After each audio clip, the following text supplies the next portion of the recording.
Peter Mill and Michelle Mill, who will be speaking to the motions that are further on in the agenda this evening. And then finally, our final speaker for this evening is John Burke from DPPAC. So, on another note, just a reminder that we'll be asking all audio and video to be turned off after 8:30, and then they both can be resumed after completion of 8:04. Are there any other additions or trustee reports? I have Trustee Ferris. Who else would like to have it? Trustee McAvoy, McNally. Trustee Horson, anyone else? Trustee North? Okay, seeing no further additions to the agenda, I move approval. Second? All those in favor?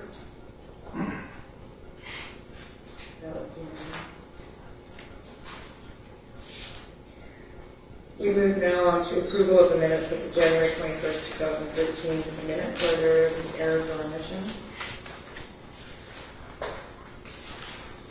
Seeing none, I move acceptance of the January 21st, 2013 minutes. Is there a mover? Thank you, seconder. All those in favor? Okay, approval of the January 21st, 2013 minutes are carried. Is there any business arising from the minutes of the January 21st, 2013 minutes? And business arising, just clarifying this one for question. Seeing none, I'd like to now move into A4, which is where we ask the audio video to be turned off. Our second achievement, which is called holdback funds. These are monies that the government generally tends to parcel out in two occasions, one in December, sometimes three, but once in December this year, and we expect in March. My sense is that whatever it is, if we get anything in terms of holdback funds, will be dependent on what we see tomorrow. There are considerable cost pressures, in addition to a myriad of funding issues the challenges we face. There are some immediate cost pressures that relate to teachers' pension, the transition over to the PST, which is going to be a cost to all districts, and I think MSP premiums as well. Those combined, along with a few other issues, are going to put tremendous cost pressure. So we will be watching very closely tomorrow in terms of what the overall funding announcement looks like. Because if it's flat, if you see no movement at all, if it just remains steady, that essentially means that districts across the province will be expected to, I can use the term, eat the costs. And if that happens, we run a pretty tight operation here. It's going to have an impact in the classroom. So I think we have to be on guard for that and be prepared to voice our concerns and advocate on those issues. But we will be watching carefully tomorrow. Thank you very much, Trustee McAvoy. Trustee Horseman, please. Thank you. This month, I was privileged to be invited to take part in the retirement celebration that the staff at Reynolds Secondary put on for Amanda Charlton, who has been the principal of Reynolds for, I think, 8 years, less than 10 years, but has made an absolutely incredible impact on the staff and the students. It was a very moving video tribute showing that quoted different students telling Ms. Charlton what impact her principalship and her leadership had had on them personally. It was really moving. And as you may know, the slogan for Reynolds Secondary is the 3 R's: respect, responsibility, and relationships. And to show how much Alana personified that spirit, the staff got together and gave her a silver necklace with an R for her to remember Reynolds. So I just wanted to mention that at this time. Thank you, Trustee Horseman, and certainly will be missed in this district. Fisher. Trustee North, please. Yes, before I present my report, I'm wondering, in the spirit of public engagement, I'd like a clarification. Are the two motions, F1 and F2, are they notice of motions that will be brought forward at another time? No, they're motions for discussion this evening. The notice was given on the agenda, that's the notice of that. Okay, because generally motions aren't accepted at the last minute. No, they were accepted prior to the agenda. Yeah. They were, yes. So I'm wondering if we can move them forward since we have so many members of the public here who have made presentations relevant to that. Trustee I McAvoy? don't want to do too much procedural stuff, but this is appropriately done at the beginning of the meeting when we talk about the agenda. And fair enough, we can move items all over the place. So I don't think at this point we should be spending a lot of time moving things. Trustee Alpha? Well, I too would be comfortable with moving them forward in respect to our audience that is here this evening.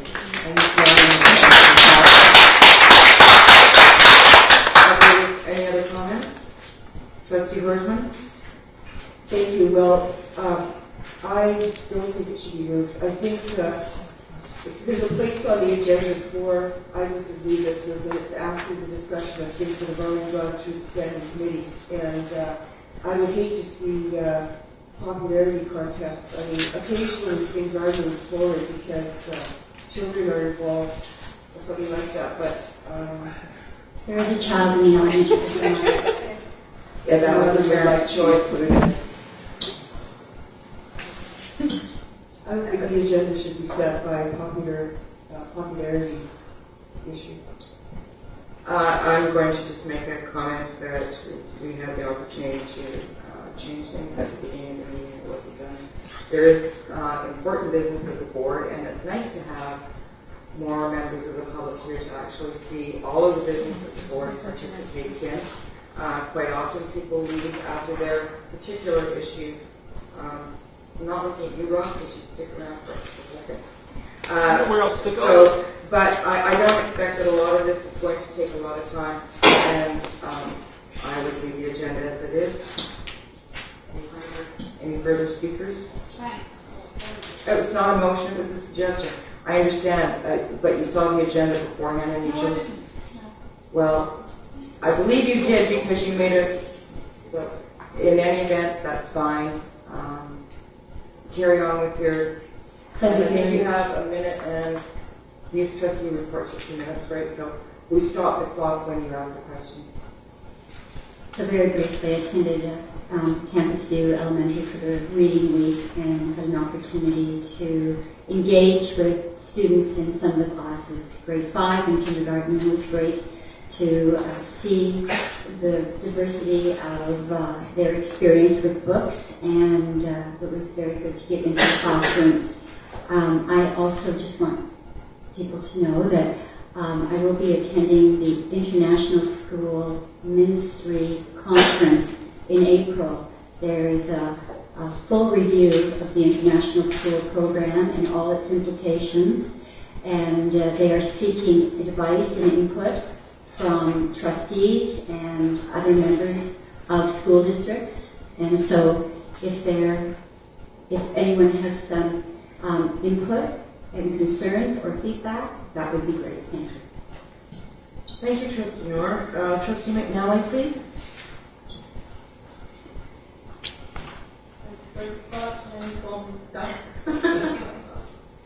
Okay. I have basically some joyous reports. They're pretty low-key and weight on. I was really happy to attend the Macaulay Couch. Just great energy there. And again, really pleased to have attended the Esquimalt Couch and the parent discussion. And attempt to answer questions if I can. I look forward to attending Music at the Dockyard at the Esquimalt. It's a really program I had last year, and it was lovely. So at this point, and I just want to say that apropos of what Trustee Maxwell brought forward about the budget tomorrow, if you look on page 3 of the agenda at D, you'll see a motion that I brought forward, and that was passed by my colleagues at a previous standing committee that we asked for the entire of that money to be released to us. Of course, we can ask if the need is up. Thank you very much. We'll now move on to Direction B, which is the Chair's report to the board. It's fairly straightforward. It's not needed to address. I'll give you what I picked up for you, please. Pardon me. On behalf of the Board of Education, subsequent to our last meeting of January 21st, 2013, on Thursday, January 24th, I had the delightful pleasure of attending Carrie Nickerson's grade 1-2 class at Lake Hill Elementary and reading to the students. It was an interactive and exciting, and to watch these students face a light with interest and engagement made this all seem well. Those are the reminders of why we said we take it and give us the energy to continue. It was an awesome time, and Carrie's class and her teaching skills were exceptional. So I was very pleased to be there and look forward to going down to the team. Later that same day, I attended the Culture and Community Subcommittee, which Trustee Norrell also sits. At our next meeting, we're going to work on a proposed framework for the development of the committee, paying special attention to what is exactly the essential question for which we may use the appreciative inquiry modality. On January 29th, I attended a meeting with respect to the Oakley High Replacement Project. The request for proposal is now complete with 3 BC companies in the running, and a media release to this effect was sent out. On Tuesday, February 12th, I was joined at the CPAC's radio station by Wendy Joyce from the BCPAC executive to discuss school security with host Terry Moore and members of the public who called in. Wednesday, February 13th, was the Budget Advisory Committee meeting, of which I am a member along with Trustees Horseman, Alphan, and Ferris. Later in this evening's agenda, Trustee Ferris will be reporting out on the subject. And then finally, this past Friday, I was called and did an interview with Cindy Sarah on CKNW with respect to my comments in the Times columnist on the same date regarding the district's concerns raised about the provincial holdback funds, which Trustee McAvoy and Trustee Nelling have discussed, and the importance of us having that full funding to not only our districts, but districts around the province. So we continue to advocate via letters as per Trustee McNally announcement, and any opportunity that I can take on behalf of the board to put that forward to the minister that I've done in the past, or via the media in any way, shape, or form. That's the role I play on behalf of the board. So that is my report for this month. Thank you. We'll now move to Section C, Board Committee Reports, and I'd like to call on Trustee Catherine Alpha for the Education Policy Development Committee. And I know there's a motion. I just want to let you know I have a question about the minutes in that meeting. Okay. Thank you. So the minutes are to be found on page 11 to 13, and can be read in your packet. And any questions? So I really was regretful of not being there. I was looking forward to that. I attended the presentation on the $10 a day here. I had that packet a number of weeks ago, but due to that awful flu that was going around. But what concerned me was the original meeting minutes from that meeting, and that the meeting minutes were amended. And I'm not sure why we are doing that. Having said that, I think we can have that for discussion maybe at policy. And in any event, the previous minutes are still part of the record. So they're not going all together, but I'm just raising a concern. If we're talking about being transparent, responsible for our activities, our rights and responsibilities, and our accountability, that we need to be accountable for the comments that we make at meetings as well. So,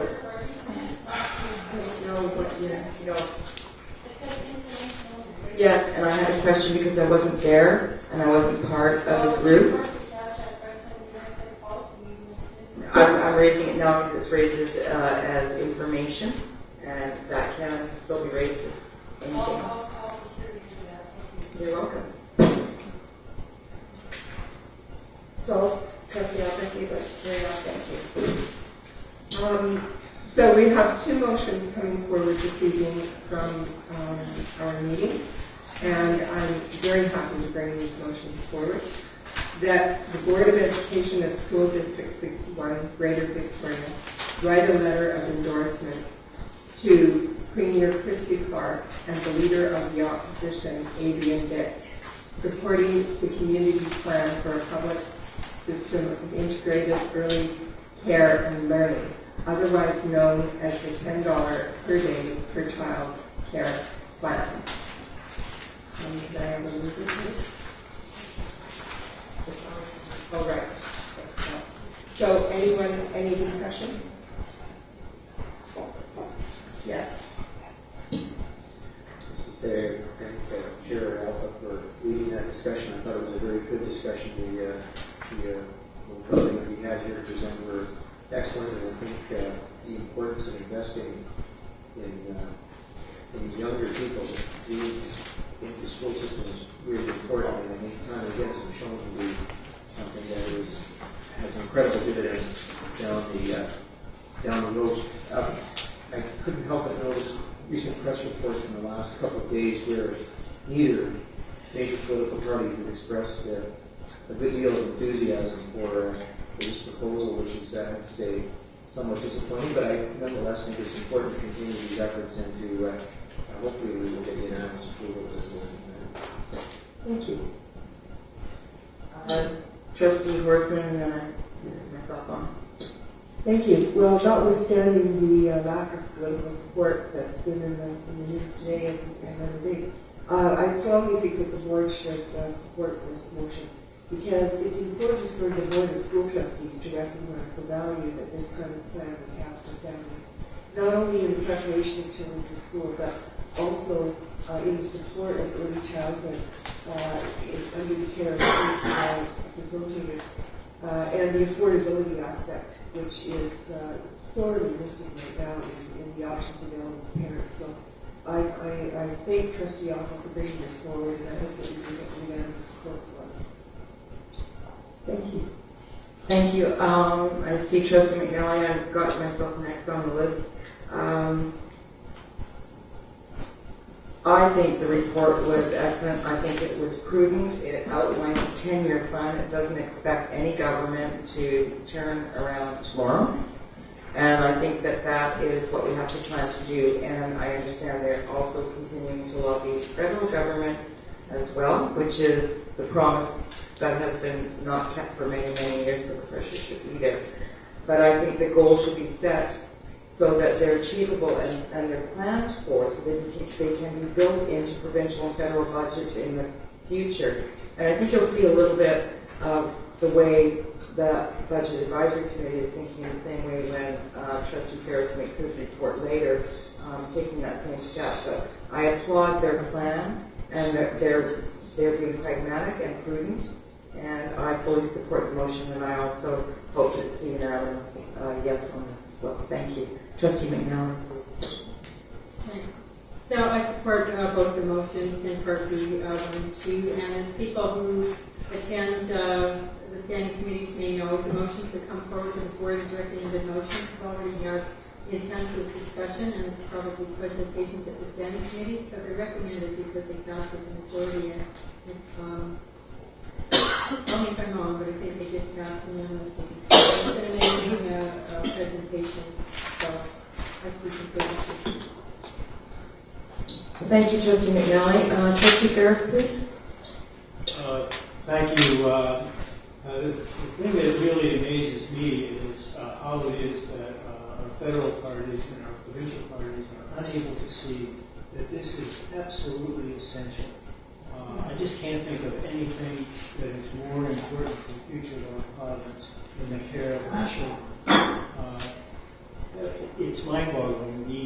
The idea of a nationwide child plan was scrapped by the Conservatives when they first came into power. I'm a bit appalled that the other two parties haven't taken it up and beaten them with it, because I think that's what should happen. But anyway, obviously, I'm very much in favor of it.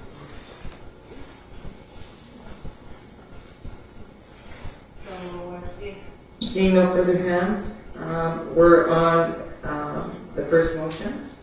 I'd like to call for those in support of the motion, please. And I would say that's unanimous. And thanks to Trustee Alpha, and I believe Trustee Moore for bringing this forward as a Trustee Moore as well. Yes. So, And the second one is that Board of Education of School District 61 Greater Victoria encourage awareness of the $10 per day per child care plan to our partner groups and request that they endorse the program as well. I just have a question. I am expecting that this also will be unanimously supported in view of the first motion, and just because the letter will go out under signature for majority, and I expect that our partner groups are stakeholder groups that are on the table, and that we will be expecting. Okay, that's great. Fine, thank you. I fully support the motion. No other speakers? I'll call the question. All those in favor, please raise your hand. And again, the motion is carried unanimously. Thank you. And I just have to say that I really thought Tony Twyland from Molson College did a very excellent job on making her presentation to our board at the policy meeting. So, thank you. And thanks for arranging her to be here. That's great. I'd like to move now to C2 Operations Policy and Planning Committee, to Trustee Leonard, and D2A, I have a correction to those minutes. So, if I may proceed. On page 19, there's a number of, there's a motion with a number of amendments, and it has me both supporting the motion and abstaining. And I'd like the records corrected. Please, I abstain for all three. So just please remove my name as motion carried, please.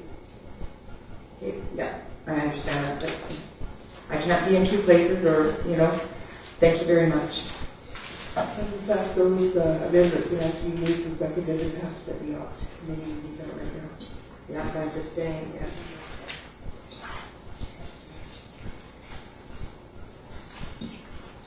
Trustee Leonard, sorry. So from the Ops meeting, we have quite a number of motions coming forward on quite a varied number of topics. The first one is talking about the dates for the next school year. And the superintendent brought this forward to lay out the 2013-2014 calendar year, which will be posted on the website if it goes forward for this evening.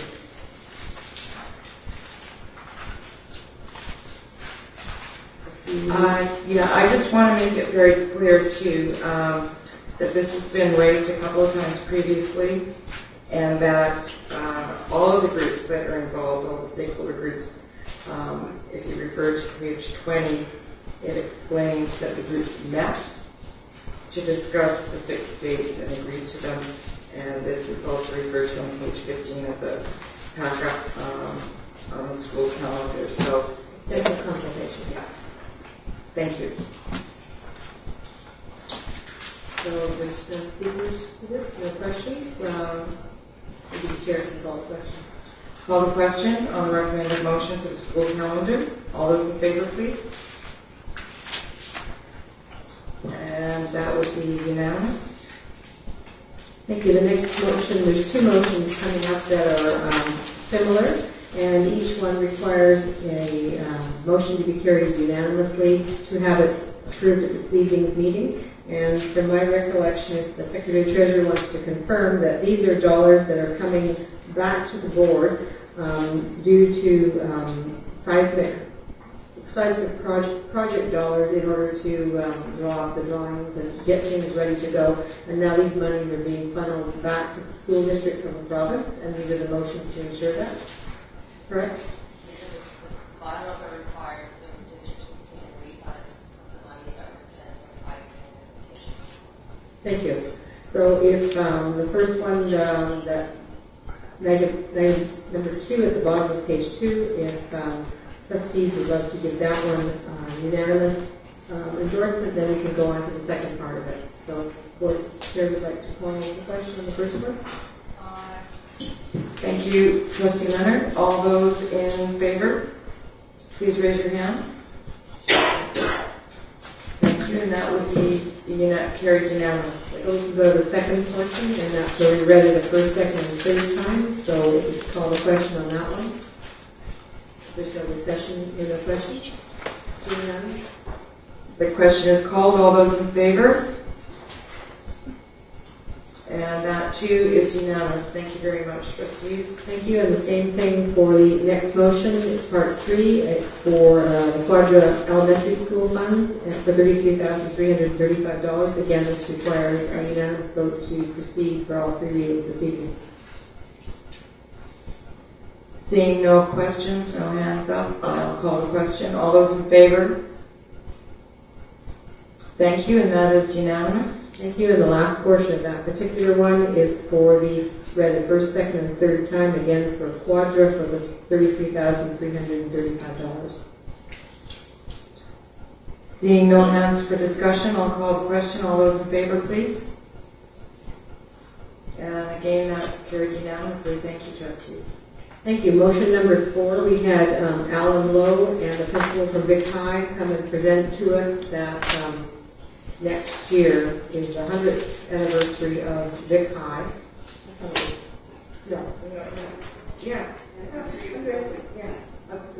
Of the building. And so they are applying for a National Historic Site application on behalf of the school, and they wanted the board to assist them with that endeavor by providing support and anything that we can do to assist them with the application. So that was the background to that, and the board was very sympathetic, and it was a great presentation, and we look forward to seeing that as this passes. So seeing no hands, I'll call the question. All those in favor of the Board of Education supporting National Historic Site application for Vic High, please raise your hands. That's great. Thank you very much, trustees.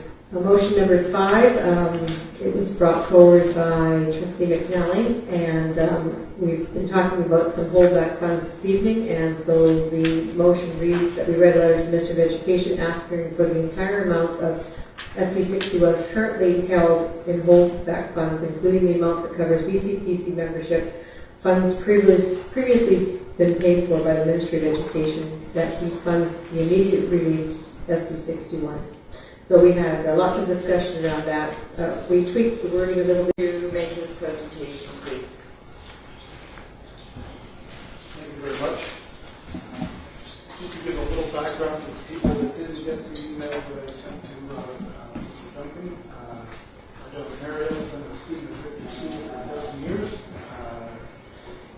A couple of years ago, we bought her an iPad with a special adaptive device to connect it to a wheelchair. What a wonderful appliance that turned out to be.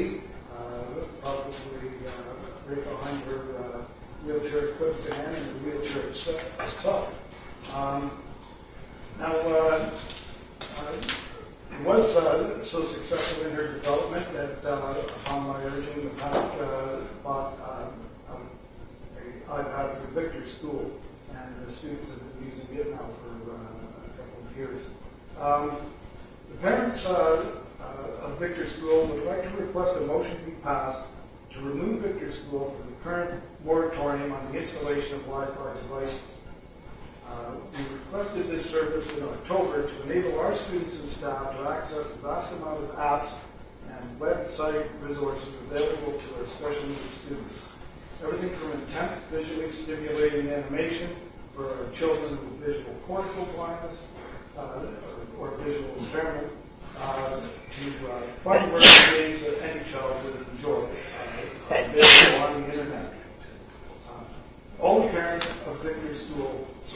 this effort, as does our staff. A copy of letters of support from Deborah Mackey, Victor School Principal, Sheila McIntosh, consultant with the Provincial Outreach Program for Children with Deaf Blindness, and Dr. Suzanne Lewis, who is a renowned and respected doctor and scientist in Vancouver. With respect to the letter from Dr. Lewis, I would like to concur with her thoughts on the benefits to our students and applaud her candor regarding the possible downside, of which there is none. We hope you will consider our request so we can have this important device up and running by the time our children return to the country. Thank you. Thank you very much, Mr. McDermott. I would like to now call upon Wendy Joyce, I believe, from the Victoria Federation of Parents Advisory Council, if you will. Please, Wendy.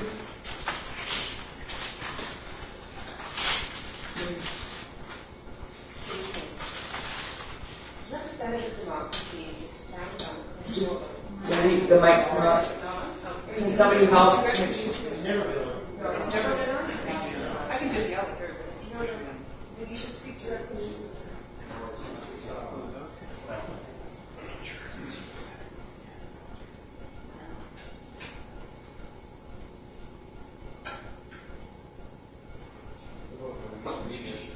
You know what? I'm not going to talk about it. Well, it's hard to. Sorry? I'll just talk about it. I thought I should.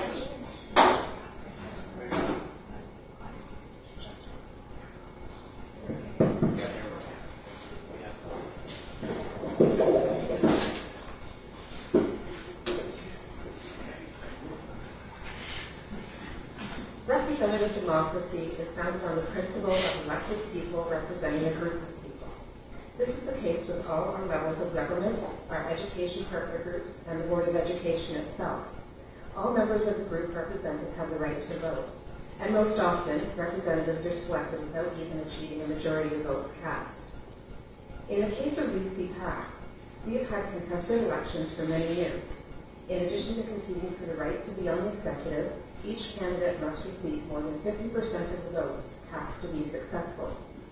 The current executive all obtained this vote of confidence at the VC-PAC AGM last April. It might be helpful to reflect on the experience of the current edition of the VC-PAC executive. The 9 executive members combined have had children attend 26 different schools in our district, plus a number of other schools that have either changed in configuration or have closed.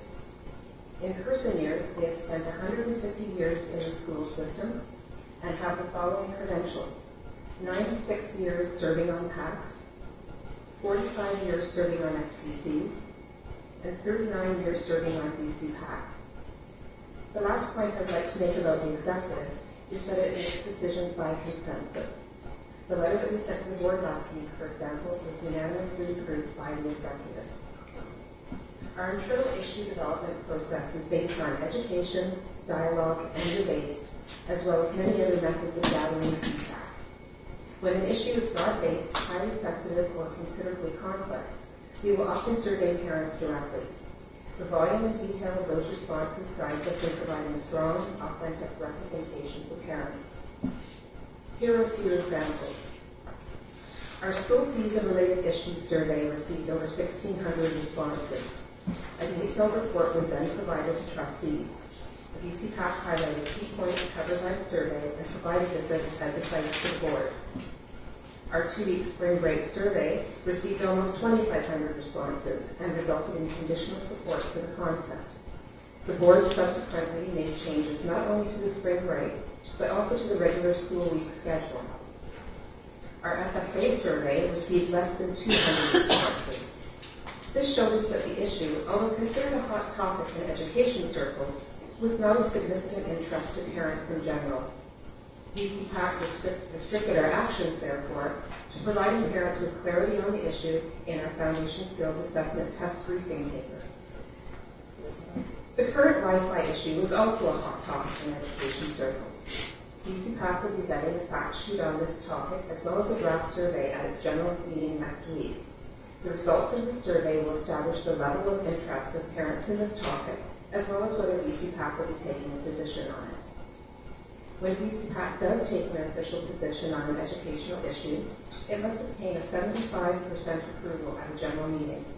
This is also a much higher burden than one sees in most other organizations where 50% plus one is considered sufficient. Even when VCPAC does take a position, we encourage PACs, especially if they disagree, to take their issue to the Board of Education individually. Indeed, we have frequently provided assistance and advice to help individual PACs in making their case. In many instances, although VCPAC has no position on a school-specific issue, we will still assist the PAC if requested. As part of our internal structure, we have executive members assigned to each school.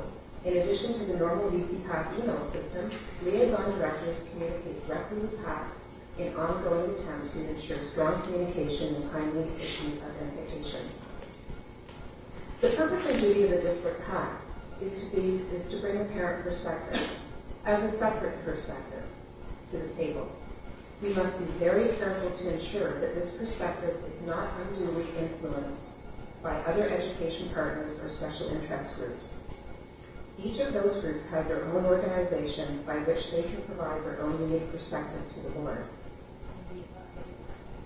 Our bylaws include very clear conflict of interest rules to guide us in this matter. Over the years, VCPAC has been under considerable pressure to take partisan positions. We have been successfully staying non-partisan, despite the high-pressure politics that currently exist in the education system. To summarize, we are very proud of our processes, our positions, and our organization as a whole. We look forward to a continued strong relationship with the board. Thank you. Thank you very much, Wendy. I'd like to now call Carolina Tudela to speak to the board. Carolina?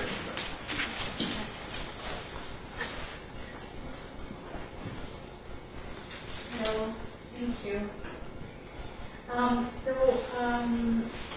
As a School District 61 parent, I would like to speak against two motions on the agenda tonight. The first one is the motion that calls for board affirmation of VCPAC as the representative voice of parents in School District 61. When the VCPAC wrote a letter back last year to the Minister of Education asking that limits to class composition be removed, it lost the faith of many parents. You see, many parents were opposed to the call for removal of limits to class composition. Many parents feel that limits are necessary to ensure a proper education for all children, and particularly children with special needs. Parents of both regular and special needs students wrote letters to the VCPAC to express their dismay with the letter. One school PAC urged the VCPAC to write a follow-up letter clarifying that a large group of parents were opposed to the idea. These parents I'm speaking about found no representation in the VCPAC, and for these reasons, the VCPAC ceased to be their voice. I just want to read a little excerpt from a letter that was sent to the VCPAC back in February 2012. Dear VCPAC Executive and Board of Education Trustees, this letter was sent by the Sir James Douglas PAC and Margaret Jenkins. Last month, when the Classroom Support Fund was being discussed, the Sir James Douglas Parent Advisory Council provided written input to the VCPAC executive detailing our specific concerns about this proposal. We had hoped to have a constructive dialogue with the VCPAC executive about this issue before it was voted upon, but it appears that our feedback has been largely ignored. To date, we have not received any reply or follow-up to this letter. Even though this proposal now has the endorsement of VCPAC and has been voted upon by the Greater Victoria School Board, we would like to make it clear that the Classroom Support Fund in its entirety does not have the approval of the Sir James Douglas PAC nor the Margaret Jenkins PAC. Because of the ambitious nature of this initiative, we strongly feel that there should have been more discussion of this proposal at the local PAC level. While we agree with many of the sentiments expressed by the VCPAC decision, namely that it is important to meet the needs of all students, we feel that we do have a number of reservations about the Classroom Support Fund and the way that it should have been structured. So on a more personal level, the VCPAC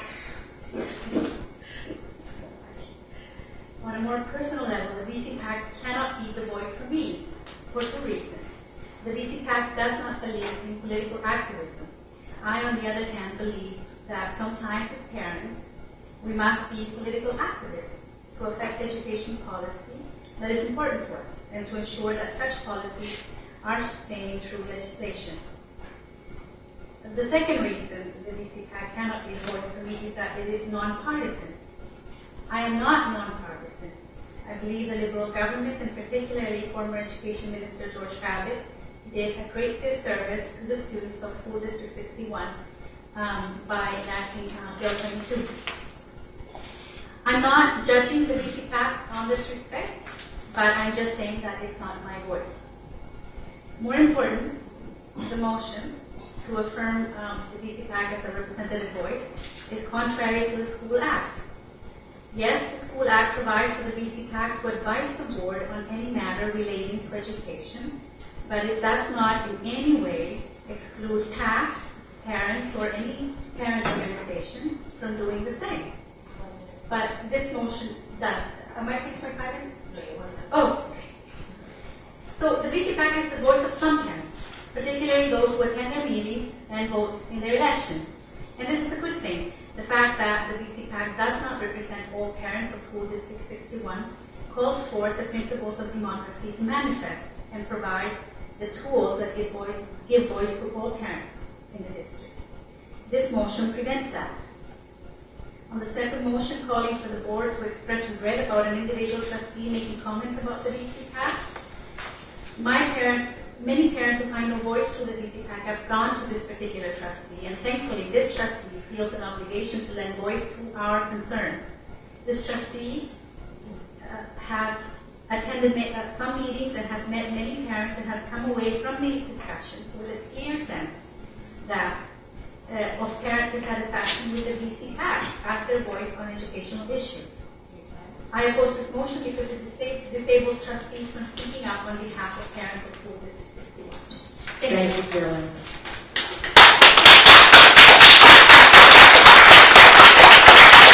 I would now call on Peter Milne.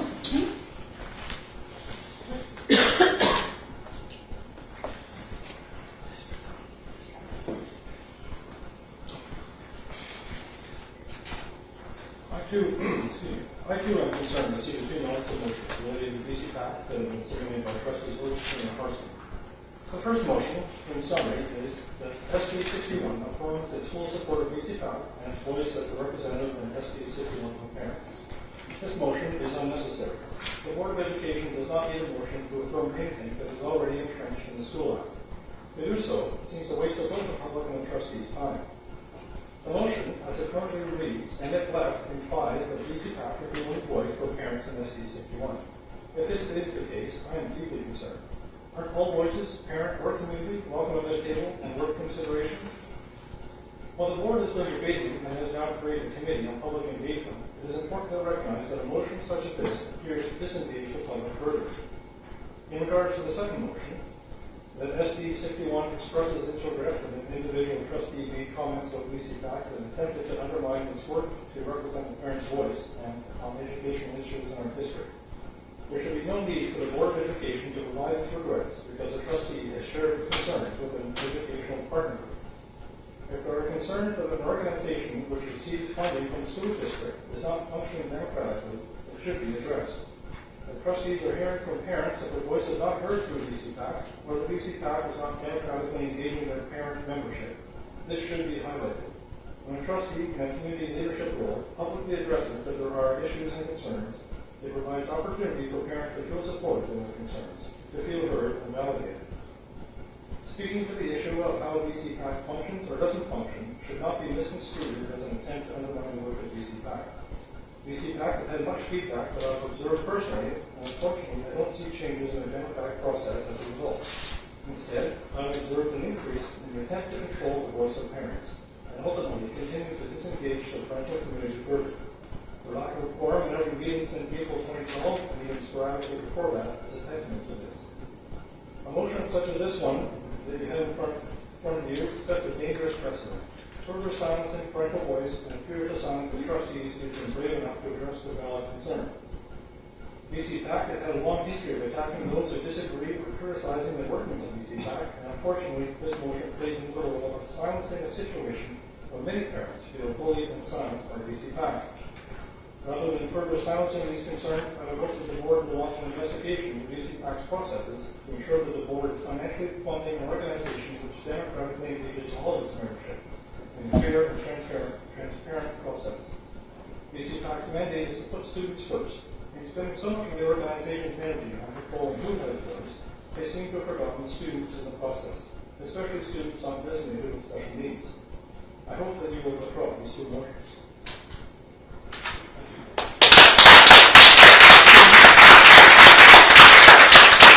Thank you, Peter. I'd like to ask Michelle Milne to make the presentation, please.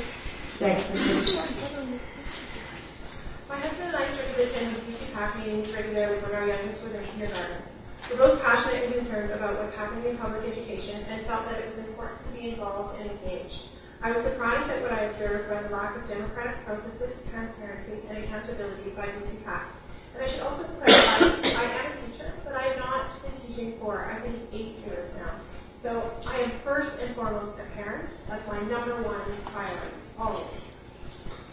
Agendas, motions, and other important information is rarely sent to member PACs in a timely manner, not until the day before or the day of a BCPAC meeting.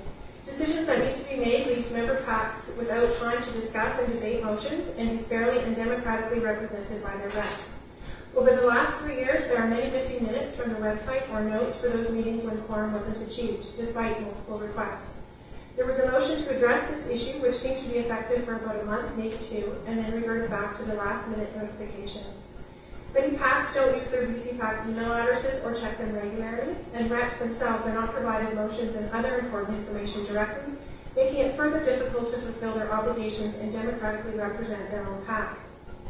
There was much concern expressed around the BCPAC position on discrimination of special needs students in Bill 33, many feeling BCPAC acted on an old mandate and did not properly consult. There was a lengthy delay in posting letters that were critical of not reporting class composition on their website. There is little communication about school board issues and less specific issues with BCPAC. Executive feels strongly about further limiting the scope of BCPAC discussions. Communications and deadlines have been sent out too late or without enough notice. For example, the opportunity for parents to contribute submissions to the recent Wi-Fi committee, despite a proactive request, was not provided until after the deadline. BCPAC has not had quorum since last April, and it was spotted before that. There's been a recent focus to tighten up who has voice and vote at their meetings, but previously my observation was that they accepted any parent member from a school as a rep in order to achieve quorum. Delegates chosen to carry the BCCPAC proxy voting cards is decided internally, and members of PAC, unless presented, aren't provided with names of who will be carrying their cards, nor are other members openly invited to encourage to fill these positions or receive funding, and therefore not providing opportunity for engaging and mentoring more parents. In the past, BCPAC paid for BCCPAC memberships. BCPAC stopped this practice when concern was raised that they were buying votes for the AGM, and many PACs weren't aware of this in a timely manner in advance of the BCCPAC membership deadline in order to properly budget for this expenditure themselves. BCPAC is focused on developing a relationship with other DPACs, creating an island DPAC, rather than focusing on their own dwindling attendance and engagement. No minutes or budget items have been provided for this new endeavor. There is rarely an invitation to invite parents to volunteer for BCPAC or district committees. Instead, most decisions about who will represent them are made internally by their executive. The Constitution states that executive meetings, locations, and times are to be posted, thus providing an opportunity for reps to be engaged on this level. These aren't posted, and when requested by reps, were not provided to these members. One parent volunteered to help survey parents on feedback for the workings of BCPAC in order to improve according to PAC needs. And this opportunity was denied on the basis of confidentiality. I'm certain that there are always ways to address the confidentiality issue, but they don't appear to have been pursued. BCPAC's constitution allows for non-parent members to represent BCPAC on committees, but this requires a membership or executive decision. Recently, I raised concerns that a parent no longer in the district was the rep for the district Wi-Fi committee at a BCPAC meeting. Parents were otherwise not made aware. This means that the executive must have made this decision. The membership voted to support that there was not quorum. The membership voted for this, but there wasn't quorum. Recently, it was discovered that at least one current executive member is no longer a district parent, yet the membership has not voted on this or been made aware. Not allowing for new membership to fill these positions further disengages members and inhibits opportunities for mentorship of new parents. Rather than focus on advocacy for students, as demonstrated by the annual report last spring, a significant effort has been focused on controlling who has voice and fractions between the BCC PAC and others. This seems counterproductive to the role of advocating on behalf of students and parents. It's supposed to be students first. Their goal was to include a student focus and presence in their meetings, and a committee that was formed to ensure this. There have been no report on these activities of this committee, nor is it obvious who participates on it or even if they've met. The annual report, a requirement in their constitution, took at least 2 years to produce. There's been concerns raised about the budget, but information has been difficult for those parents with concerns to attain. Can I just finish my last?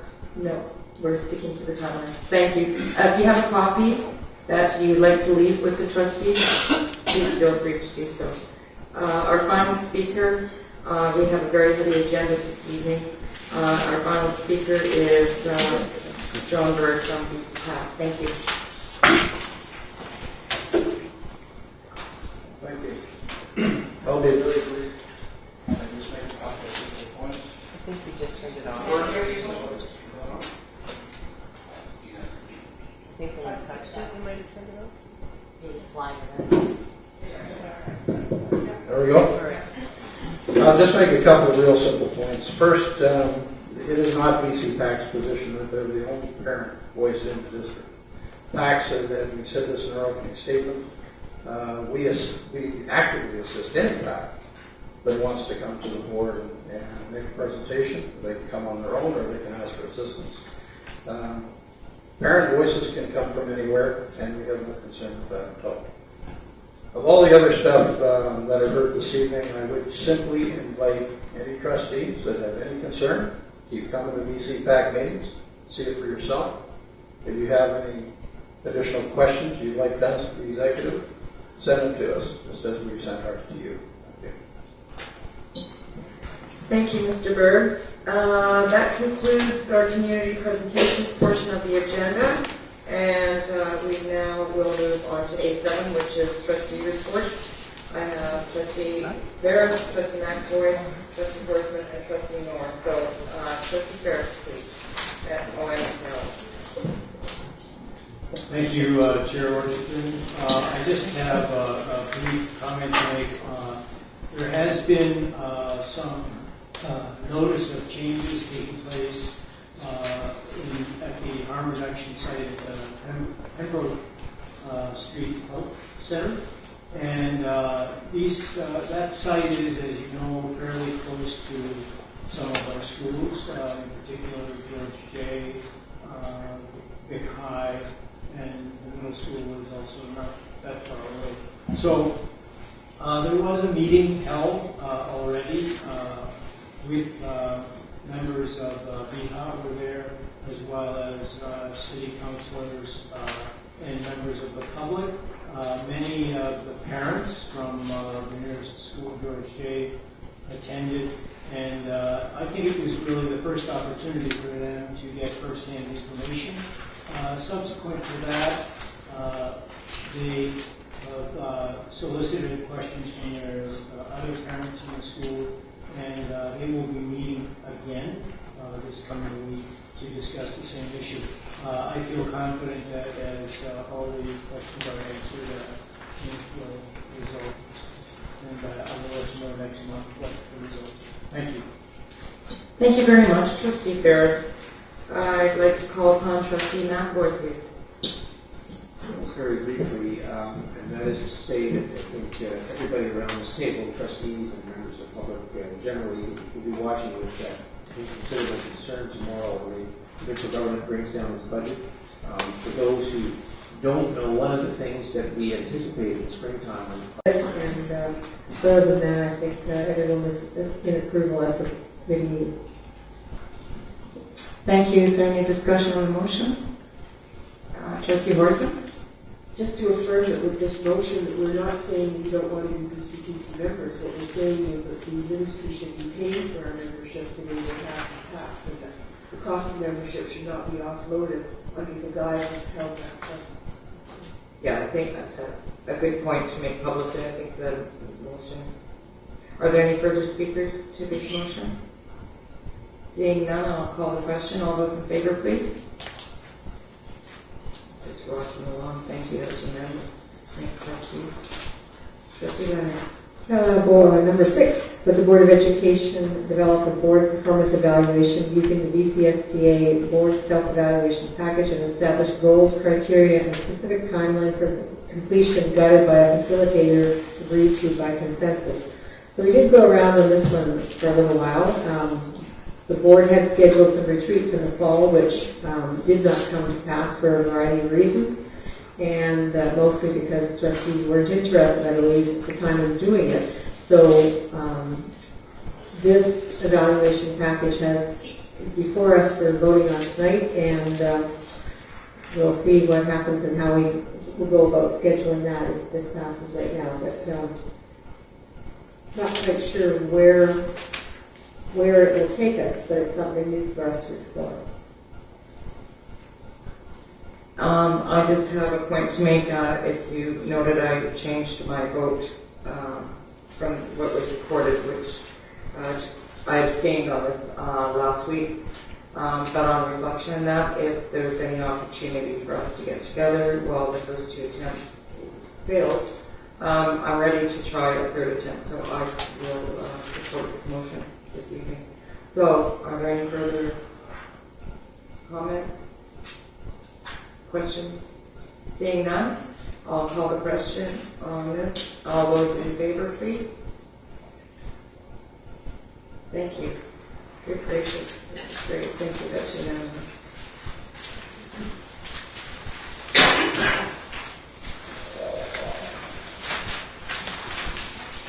Thank you, Trustee Leonard.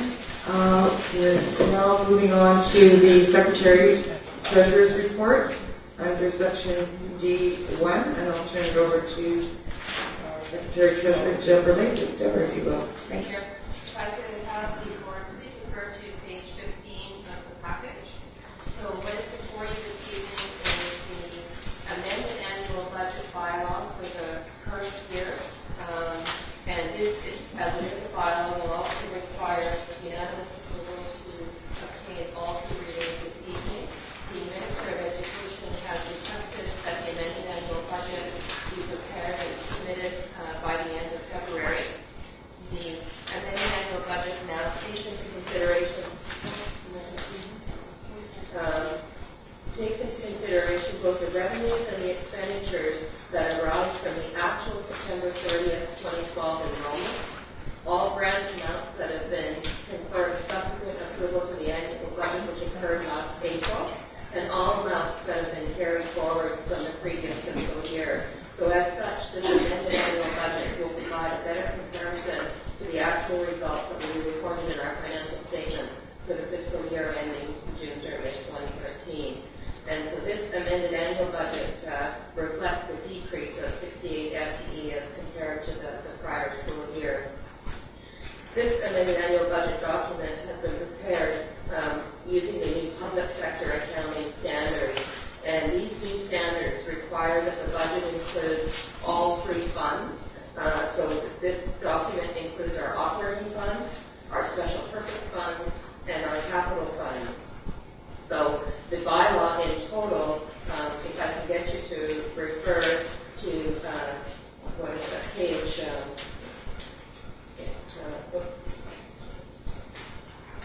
Statement 2. Trying to get the numbers at the bottom of the line. Statement 2, page 30. At the top, it shows the elements of the annual budget bylaw. So this particular budget bylaw amount that is for approval this evening has a cumulative total of $208,580,448.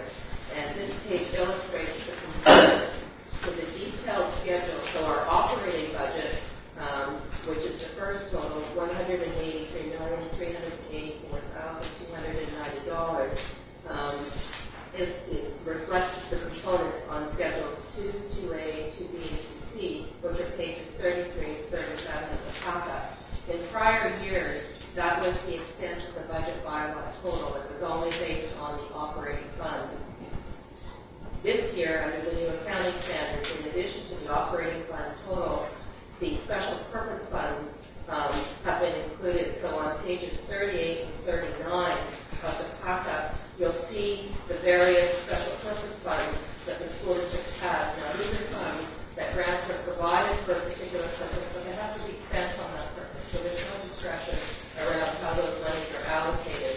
And so, as examples, our annual facility grant is a special purpose fund, our energy improvement fund, our school-generated funds, and so forth. So, in aggregate, the expenditures associated with our special purpose funds are $14,987,047.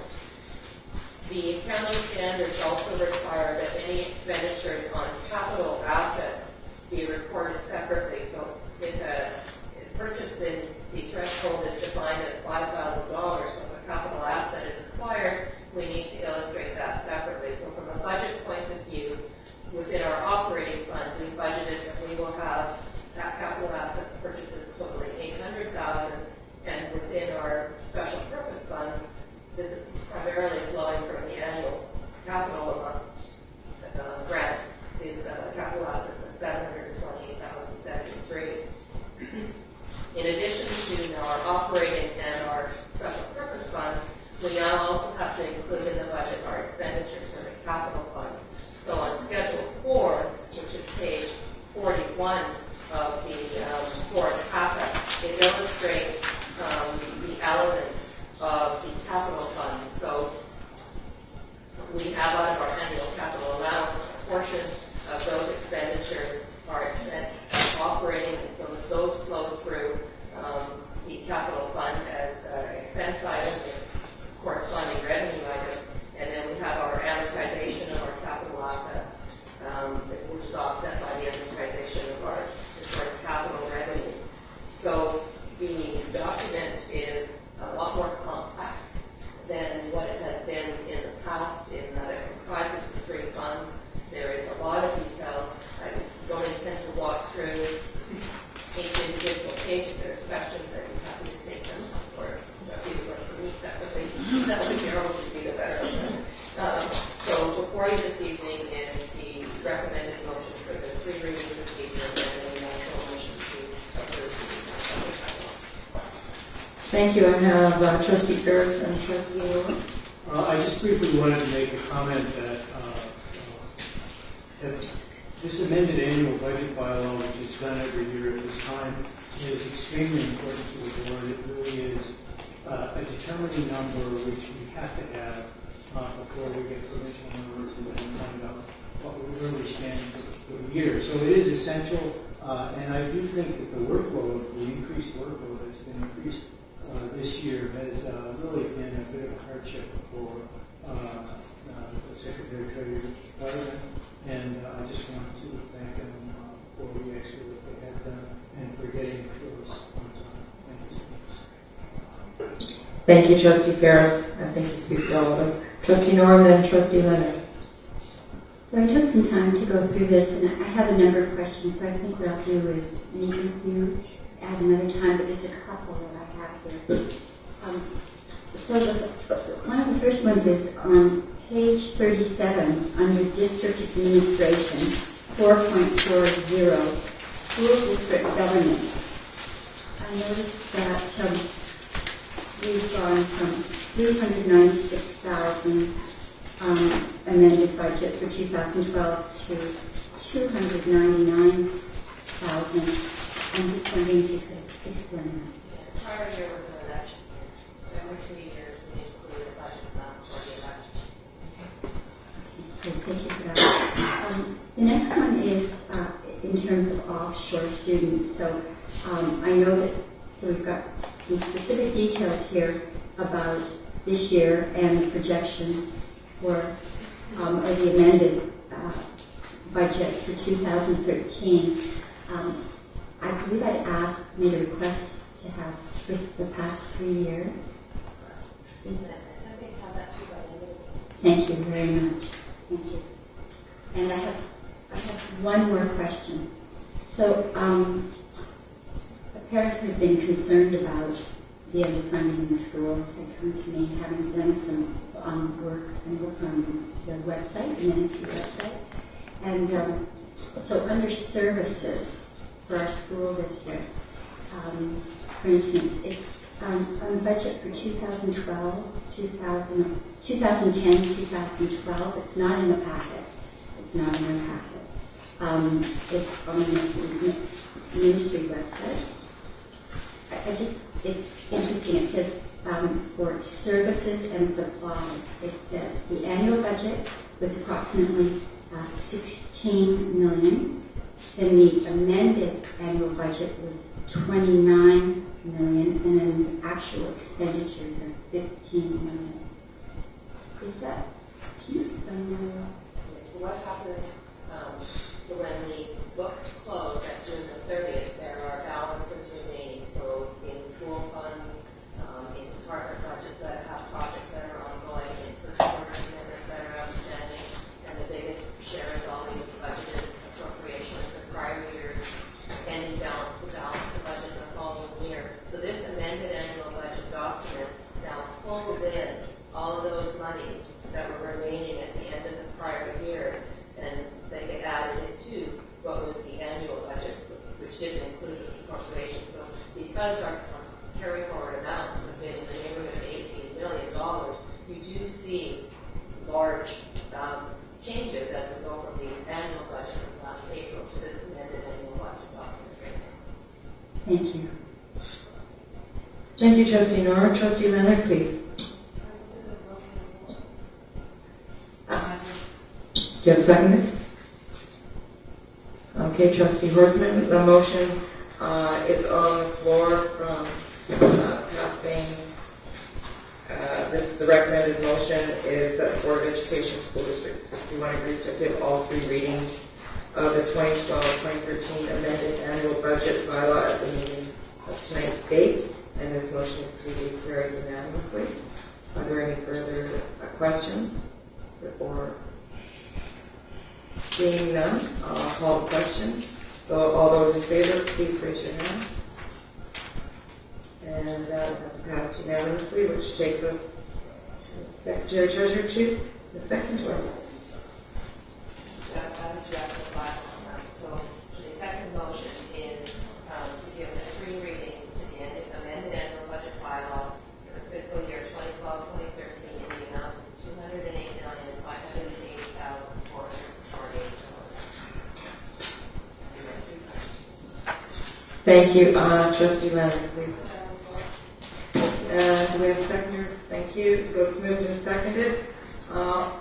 Seeing no hands, I'll put the question. All those in favor, please raise your hand. Thank you, trustees. That was unanimous.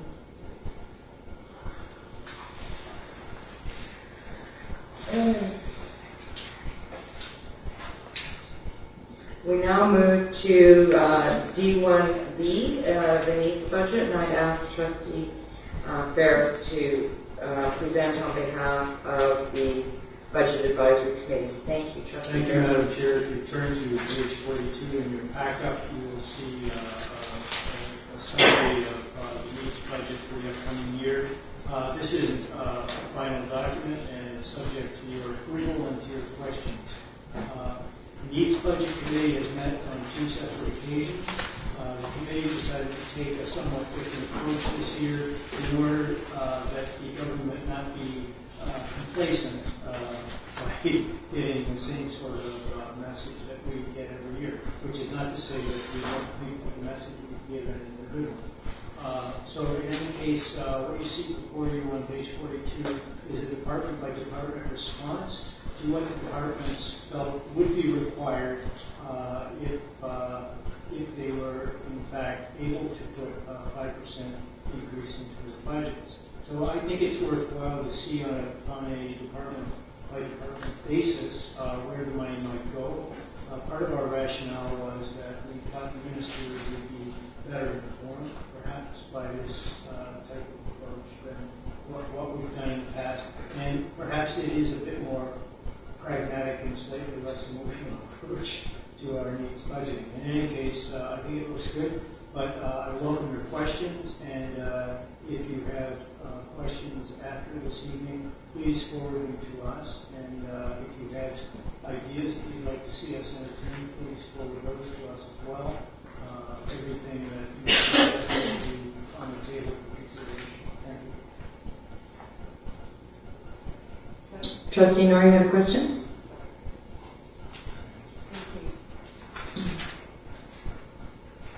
So I'm looking at the department by department analysis, and I'm looking at learning initiatives to add another $74,000.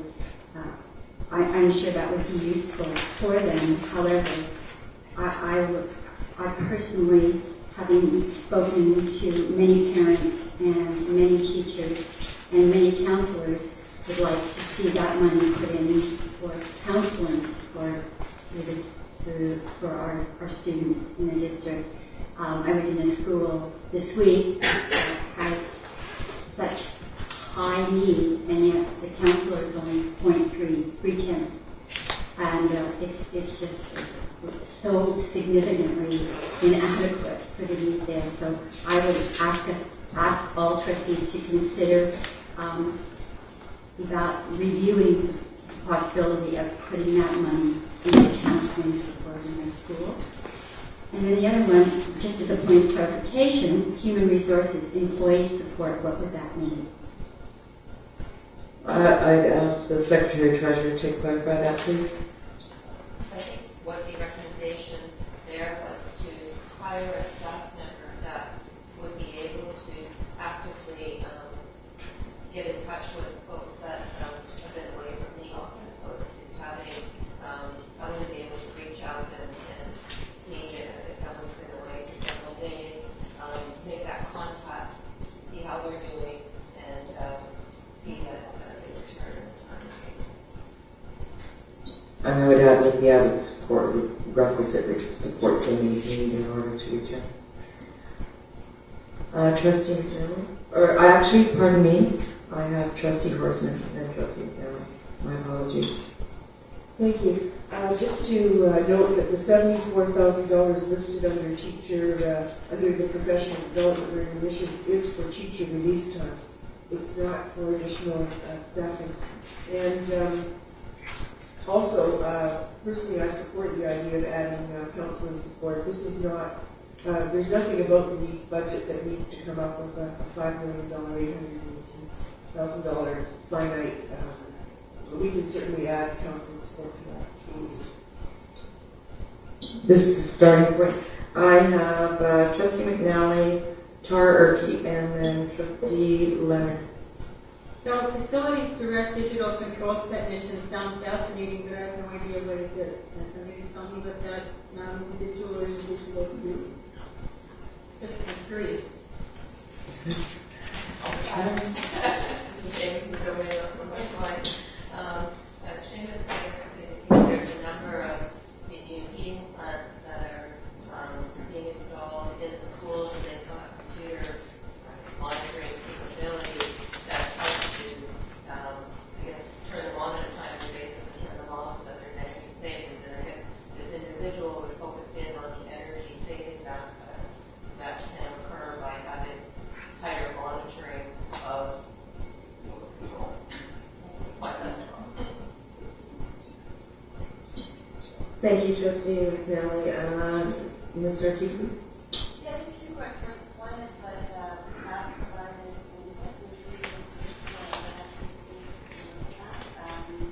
reasons of what we feel the needs are, and we must provide detailed analysis of what we think should be class-size limits, what we think should be class composition limits, what we think we need in terms of improvements for our special teacher support, all the needs in our school district that are currently going unmet.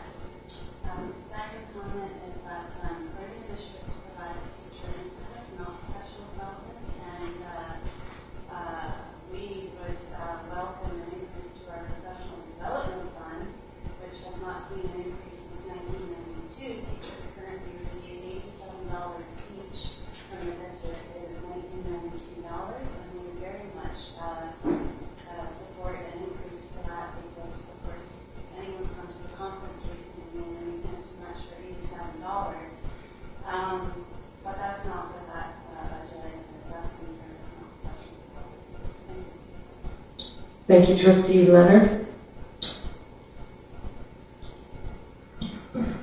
Well, I have a hard time around looking at this number, knowing that we have a structural deficit, which is staffing, basically.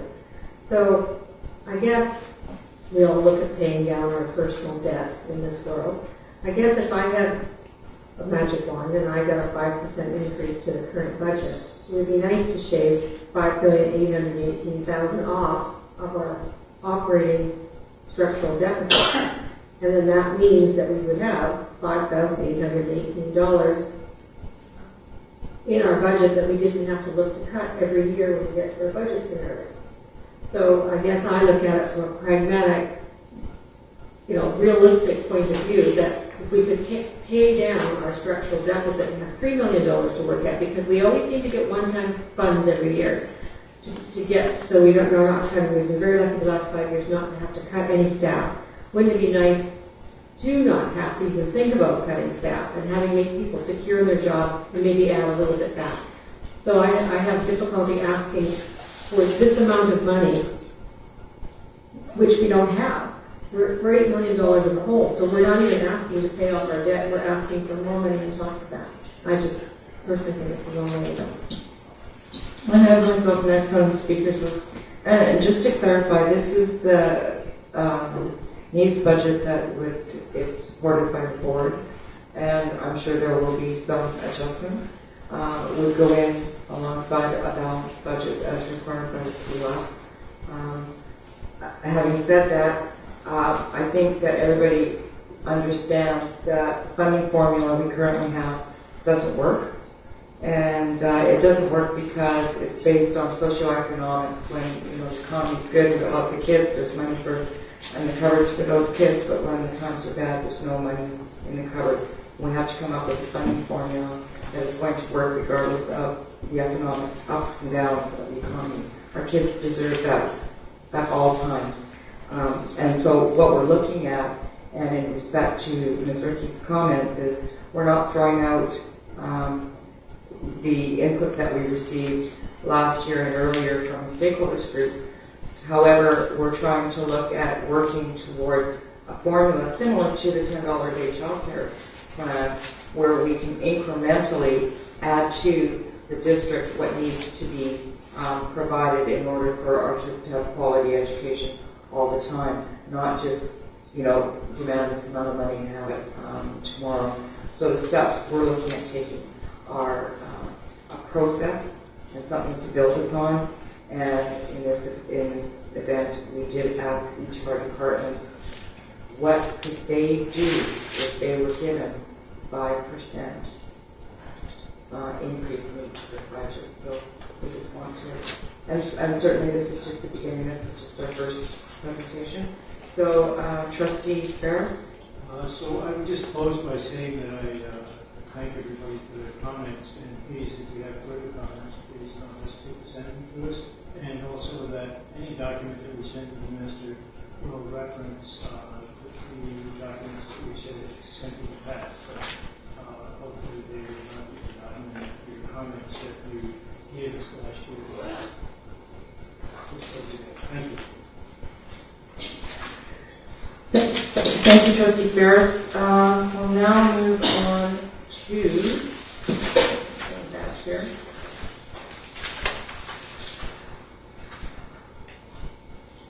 Do we have any reports from trustee representatives that we missed at the beginning? I don't believe that we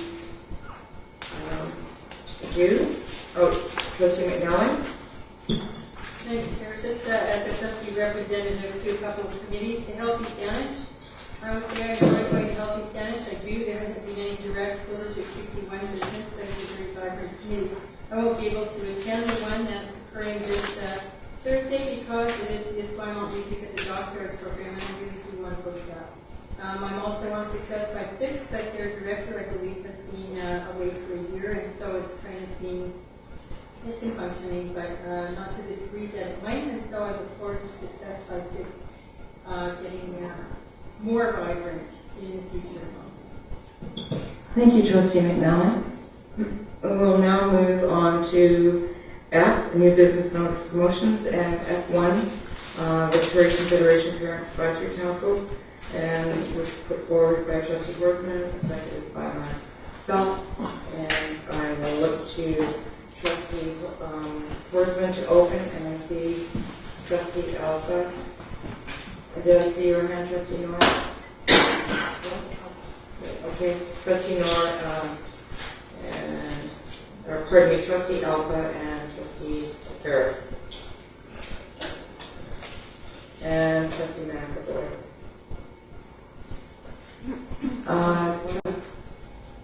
And Trustee McNally. Okay, please, Trustee Workman, if you will. Thank you. This motion is brought forward because of recent comments made that would appear not to accept the place of BCPAC at the board table in terms of representing parent voice in this district. And so the motion is asking for the board to affirm its full support for the Victoria Confederation of Parent Advisory Councils as its voice in the representative organization in District 61 for parents. Now, as trustees know, the word stakeholder is often used at the table, and we're very proud of our long history of having stakeholders present at the board table and board meetings, able to make comment on items that come forward. This role for the district parents has always been played by the Victoria Confederation of Parent Advisory Councils, and I believe that there is excellent representation for parent voice. Earlier in the evening, we heard members of the executive tell us about the processes that the BCPAC uses to gather parent information and of the high percentage of support for policy initiatives before they're actually adopted as policy. I myself have to declare a bit of bias in this, in that I was a former president of the BCPAC. That was many years ago now, but I know the processes that were used to encourage parent participation and to seek parent support at the district table for issues that were of concern to parents.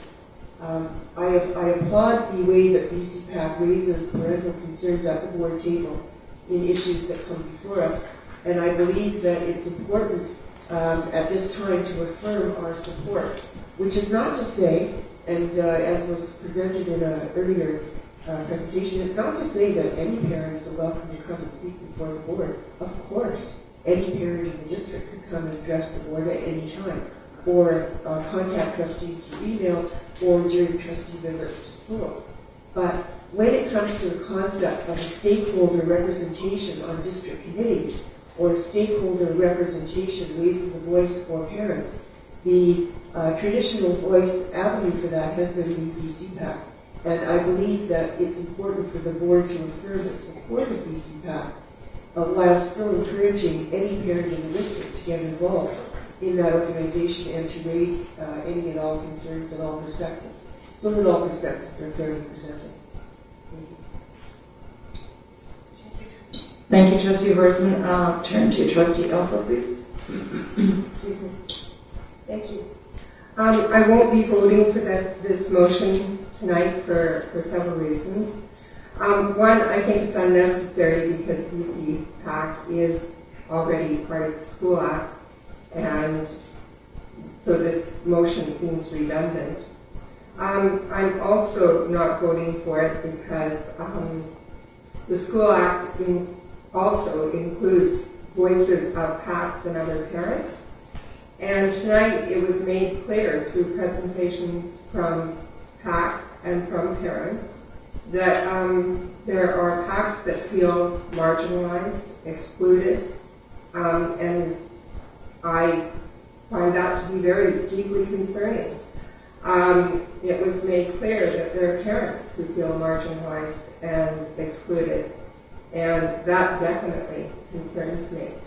I would encourage BCPAC to hear those parents and to hear those PACs. I find it deeply concerning to have that kind of concern brought forward to our board, and I just simply could not I could not support a motion that I feel is, it has been made clear, is disenfranchising the Sir James Douglas and Margaret Jenkins path and other parents who have spoken here tonight. So I'll be voting against this motion. Thank you, Trustee Alpha. I call upon Trustee Ferris, please. Thank you very much. I would like to thank all the speakers who came on tonight to speak on this topic. Like the first speaker and Trustee Alpha, I'm not altogether sure that this is a necessary motion. I'm going to support it, but again, it's really, I would call it a reaffirmation of something that really exists, and we can't change anybody. Additionally and coincidentally, on the weekend, I sat next to a trustee and parent from the Okanagan School District, and she went out of the way to inform me how much she valued the contribution from Mr. John Bird to the provincial level, to his contribution to the voice of parents in the province. And I thought that was interesting, and of course I would concur with that, having watched Mr. Bird in action over the years. Today I met with a PAC president. She went out of her way, I didn't solicit any comment on her of any kind. She went out of her way to say to me how much she appreciated Mr. John Bird coming into the school, assisting the parents with organizational issues, assisting the parents with their relationship to the school and to the community. So these are people who give up a great deal. They're not paid for it. They regularly get beaten up because they make decisions, just like trustees do. Not every decision that every one of us makes is going to be the exactly right decision, and they're not going to give all people. Any decision that I've ever made, some people like it, some people don't like it. Having said that, certainly it is essential that the PAC reflect on the comments that were made here tonight, and I'm sure that they will. Having said that, I thank them for their valuable service to our community. Thank you, Trustee Ferris. I have Trustee McAvoy next, then Trustee McNally, Trustee Leonard, and then myself. Trustee Brown? I'll put you, and then I'll follow. Trustee McAvoy, please. Point of order. When you first listed the speaking order, you named Trustee Norr right after my name. No, I didn't. I only saw her name. I said Alpha, Ferris, McAvoy, McNally, Leonard, and then I saw Trustee Norr's name. Add her in to tell me. Okay. This is the order that I saw the names and wrote it down. So, Trustee McAvoy, please, and thank you. Thank you, Madam Chair. And like Trustee Bursman, I once had the privilege of serving, not as president, but sat on the board and executive function of BC-PAC. And I would say that at that time there were a range of views, vigorous debate about virtually every issue, and to that extent I would say that not a lot has changed. It is a forum for parent ideas. I commend those people who agree to take on leadership role in BC-PAC. I commend those who take on leadership roles at the school level. Without that activity, without that commitment, we would not have the school system that we do. The closest I think I will get to talking about the merits of both of these resolutions, and I only intend to speak once tonight on these matters, is to say that I think the appropriate role of trustees is to listen carefully to all people who come before us, and to work to bring our community together. I think that's an important role for trustees. In that light, I have to say, I have to be less than honest and say if I wasn't somewhat saddened by some of the discussion I've heard tonight, and with the greatest of respect to my colleagues, Trustee Bursman and Orchard, I I don't actually believe either of these motions really have a place at this table. Let me explain why. And I do share the view that's been expressed by one of the speakers, I think it was Peter and a couple of trustees tonight. There is no need to reaffirm that, Trustee Kerr said that, which exists. These are vibrant organizations who work very hard on behalf of their members. It doesn't need, I don't think, need to reaffirm that or this board. It simply is a fact. The other thing I would say is that in terms of, and I'll just touch briefly on it, although it's not, of course, but I don't only intend to speak once, with respect to the second part of the motion.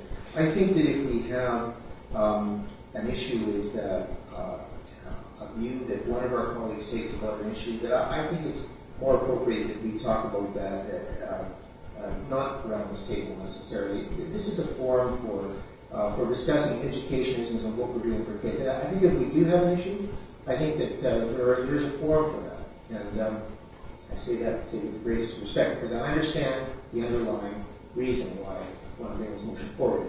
This is not a for us or against this kind of situation, and for that reason I will be abstaining on both motions because I don't think they should be in this forum.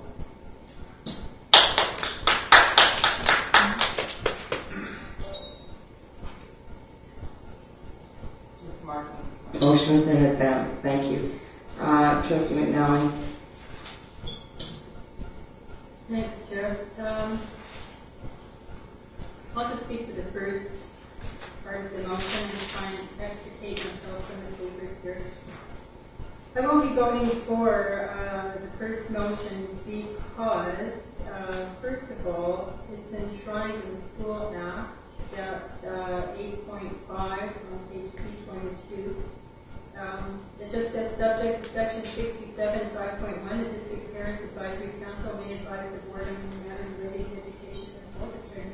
So that's it. It's done. We do not need an additional motion. And to me, there's, BC Tech is certainly a voice for parents, and I too, it's been a lot of hard work. There are lots of conversations with the president over the years, but a number of things, and they've been interesting and food for thought. But I do not see BC Tech as a voice for parents in the district. And just seeing this as some kind of loyalty test, I'm really uncomfortable with that, so I won't be voting for them. Thank you, Trustee McNally. Call on Trustee Leonard, please. Just with some of the comments, and thank you to all the parents who came on as well as the BCPAC executive who are here as well. Having been involved with BCPAC for a number of years as well, I've never seen 100% of the PACs all agree on anything. It's with any democracy. Nobody will ever agree on anything. So having some PACs feeling that they're not in agreement with BCPAC on an issue or a couple of issues is nothing new in the history of whatever DPAC represents whatever district. Depending on what issues come up over the 17 years I've been on the board, they've all galvanized one way or another way or split in a variety of ways. So BCPAC is the recognized venue for the school district to recognize as the DPAC.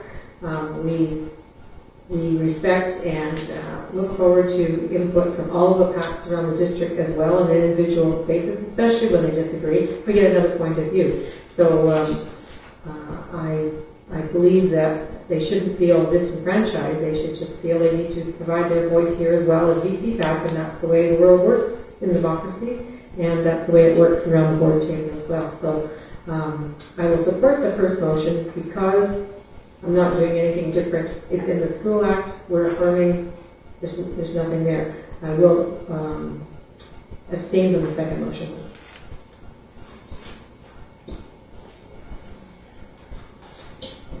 Thank you, Trustee Leonard. Trustee Moore, please. Thank you. First of all, I'd like to thank all the parents who came tonight to present. And this is parent engagement.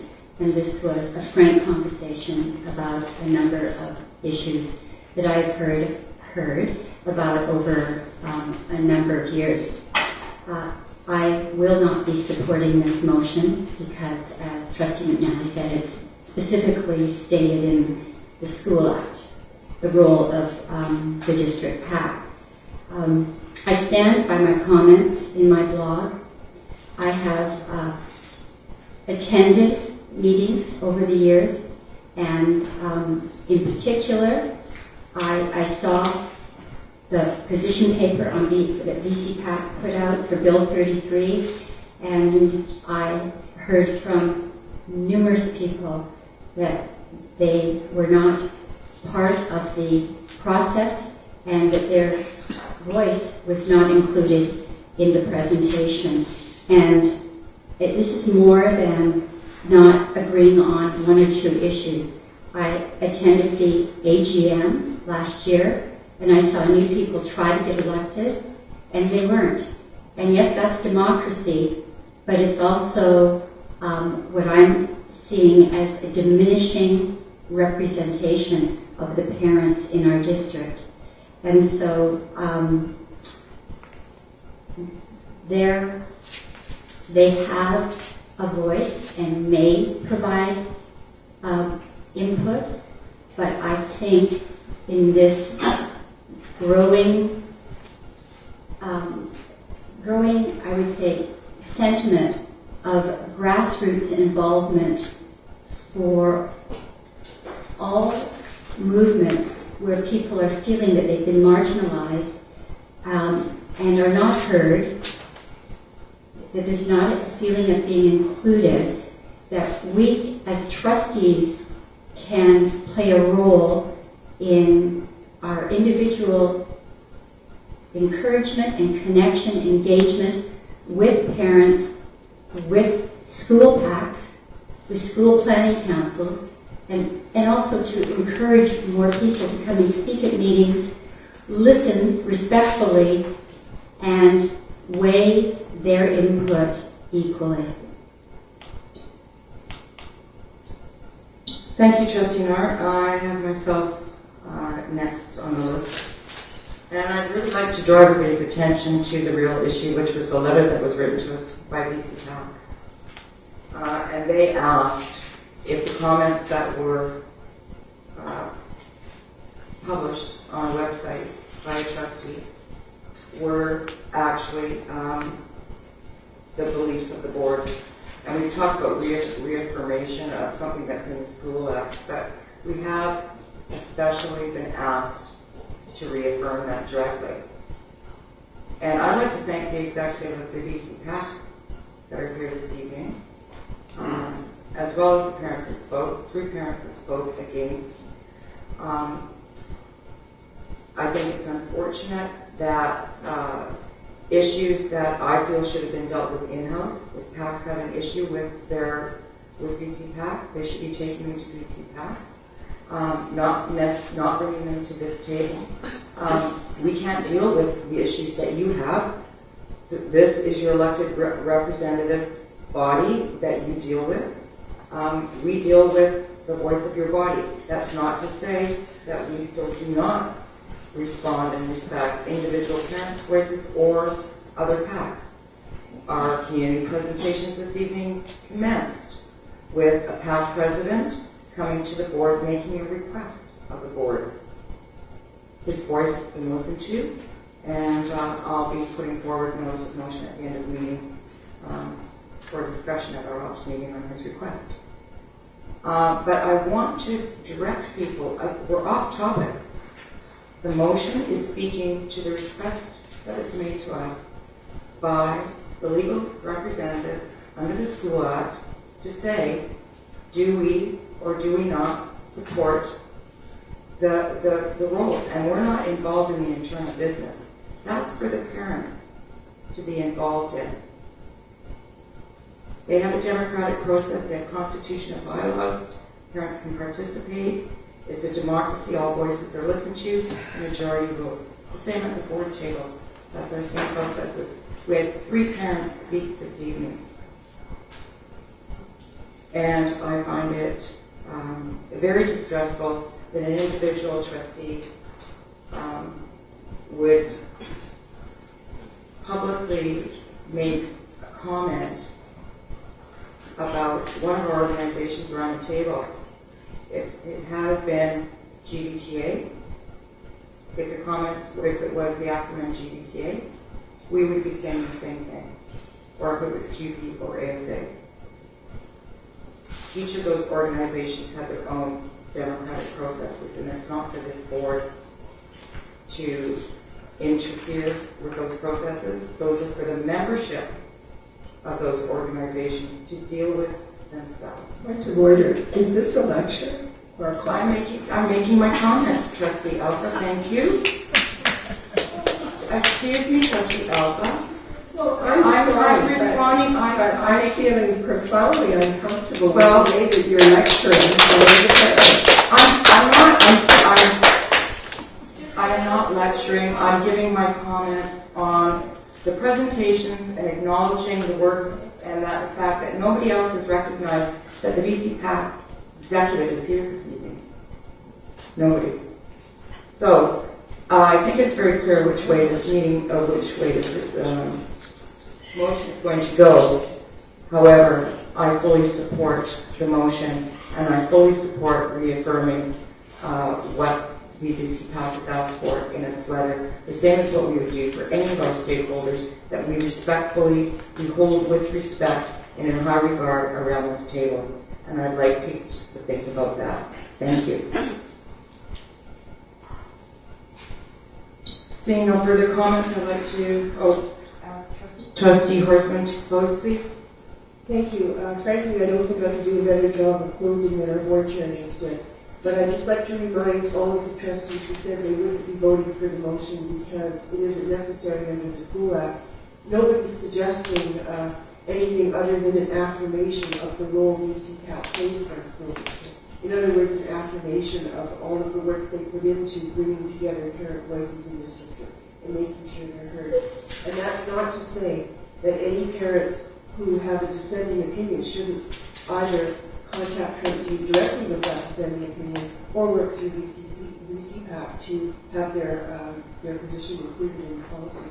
But this motion is an affirmation in the face of what BCPAC considered to be an attack on their integrity by posting a blog by a trustee. So I'm urging trustees to support the motion of affirmation for the work that BCPAC does in this district. Thank you, Trustee Horstman. Seeing no further questions, I'll call the question. All those in favor of the motion, please raise your hands. All those opposed, please raise your hands. And the motion passes for, thank you. Madam Chair, I would like to withdraw the second motion.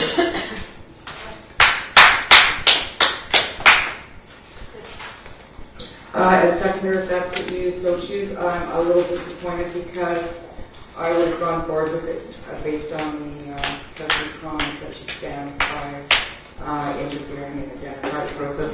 Excuse me, that is your commentary, and that is not what I said or what I did. Actually, I wrote it down. You said you stand by your comments in the blog. Yes, I stand by my comments that I didn't interfere in the democratic process. I made a personal observation. I believe that our code of ethics as trustees says that I have reserved the right to make honest and respectful criticism, and that's what I did. I think the key word is respectful. I thought that there has to be order. Calling order, please. I heard Trustee McNally. Mayor, I understand this motion has been withdrawn, so waiting for your comment on it being inappropriate and unnecessary. Could we move on? We are going to move on. Thank you very much. Under F3, which I mentioned in my comment, I'm just serving notice of motion for the next ops meeting to discuss the request from Victor Street School PAC. So that motion will be coming forward for the ops agenda. And we have nothing under communications, and we have, I believe, one item for disclosure of in-camera items, and I'll pass that to the superintendent. So on I'm pleased to report that Sherry Bell, who has been our deputy superintendent on a temporary basis, has now been named deputy superintendent on a continuing basis. Congratulations to our deputy superintendent, Sherry Bell.